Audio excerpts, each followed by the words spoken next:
Alright, sa video na to ay ipapakita naman natin kung paano nyo papraktisin ang pagsusolder na may good quality output. Pero bago tayo magsimula ay unahin muna natin ang mga safety precautions para maiwasan ang mga disgrasya na maaring mangyari. Number 1. Hanggat maaari ay dapat gumamit ng soldering iron stand. Malaking bagay ito para maiwasan ng mapaso o makapaso ng iba o kaya ay mapadikit sa ibang mga gamit. Number 2, iwasang mahawakan ang alinman sa parting ito ng heating parts dahil ang init nito ay maaring umabot sa 780 degrees. In case naman na walang soldering iron stand, huwag basta lapag lang ng lapag. Tingnan muna ang paglalapagan, baka may ibang bagay na madidikitan.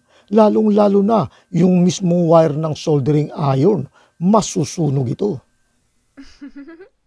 Number 4, hanggat maaari ay gumamit ng safety goggles o ng kahit na anong salamin. Dahil kung minsan kapag sumobra na ang init, ang soldering lead ay kumukulo at tumatalsik na parang mantika. Pero in case na walang ginagamit na salamin bilang protection sa mata, ay iwasan na lamang na masyadong inilalapit ang muka sa soldering iron. Number 5, hanggat maaari ay gumamit ng face mask para maiwasan nating malanghap ang usok na nagmumula sa lead. Alam naman natin na ang lead ay masama sa kalusugan, lalong-lalo na sa mga may asthma, maaring may allergy sila nito. Okay, ngayon naman simulan na natin ang tutorial kung paano makapag-solder ng may good quality output. Unang-una, ihanda muna ang mga tools at materials na kakailanganin na katulad nito. Ang sumunod ay ang pagsasagawa ng pagtitining na katulad ng ipinaliwanag sa nakaraang video. After ng tining process ay pinalamig muna ang soldering iron ng 3 to 5 minutes. Matapos ang 3 to 5 minutes na pagpapalamig mula sa tining process ay pwede na ulitong gamitin. Muling ikonekta ang AC plug sa AC outlet. Pagkatapos ay painitin muna ang soldering iron ng 3 to 5 minutes. Huwag gagamitin ang soldering iron hanggat hindi pa sapat ang kanyang init. Masisira lang ang quality ng iyong output. Ngayon, tingnan naman natin itong PCB. Makikita nyo na merong part na may mga tuldok-tuldok. Ang mga tuldok na yan ang magiging guide nyo para sa susunod na mga activity. Pero huwag nyo munang pakialaman yan. Dito muna tayo sa blank space. Diyan muna kayo unang gagawa. Okay, ngayon ay sapat na ang init ng soldering iron. Pwede na tayong magsimula. Okay, ang unang step, itong soldering tip ang maunang didikit kay PCB para mag-absorb yung init doon sa tanso ng PCB. Eto, ganito. At dapat ay madiin ang pagkakadikit ng soldering tip sa PCB. At saka naman ngayon idikit ang LED sa PCB. Hintayin mo nang matunaw ang LED bago ito tanggalin sa pagkakadikit sa PCB. At pagkatanggal ng LED ay 8 counts naman bago angatin ang soldering iron. Ulitin natin.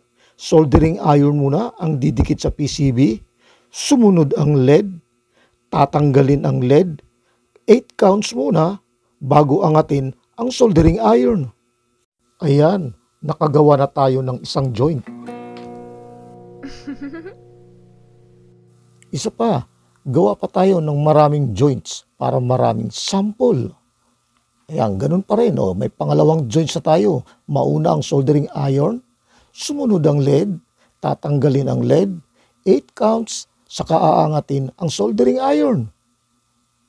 May pangatlong joints na tayo. Sa pang-apat naman, same process. O yan.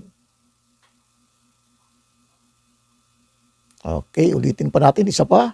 Maunang soldering iron, sumunod ang lead, tinanggal ang lead, 8 counts.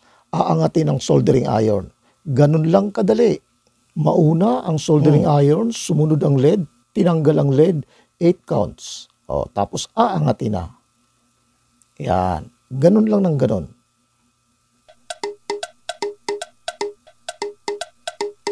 Ayan, nakapitong joints na tayo. Pero sa project ninyo, gagawa kayo ng 30 joints. At malamang pagkatapos ng 30 joints ay kayang-kaya nyo nang mag-solder ng may good quality output.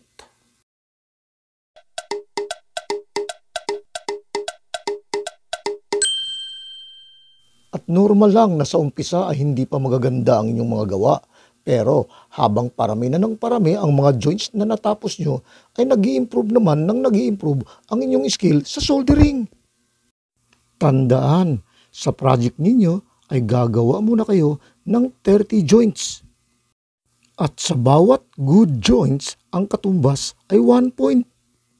Kaya kung puro good quality ang 30 joints, meron din kayong 30 points. Pero hindi kasama sa bilang ang bad joints. Paano ba malalaman ang good quality soldering? Una, dapat ito ay smooth na kapag hinahaplos, walang tumutusok, hindi magaspang. Pangalawa, dapat ay makintab o makinang. At pangatlo, dapat ay flat, yung hindi siya mabukol tingnan. Ngayon naman, ang ipapakita ko ay yung mga maling paraan ng pagsusolder. Gaya na lang nito, huwag itong gagawin na parang nagdidribble ng bola ng basketball. Dahil ang magiging output nito ay magaspang na tulad nito, na parang dumi ng butike na pumatak mula sa kisame. At heto pa ang hindi dapat gawin. Huwag itong ikinakahig-kahig na parang nagkikiskis ng palito ng posporo. Dahil ang resulta nito ay magmumukhang malagkit na bagay na dinukot mula sa ilong at ipinahid sa PCB nyo. O ayan, ganito ang mga hitsura ng mga hindi magaganda ang quality ng joints. Ganito naman ang hitsura ng mga magaganda ang quality ng soldering. Okay, natapos na natin ang part 2 ng tutorial. At sa part 3 naman ay ipapakita naman natin kung papaano ang tamang pag-solder na may kasama ng components na tulad nito. Hanggang dito na lamang tayo at maraming salamat sa panonood.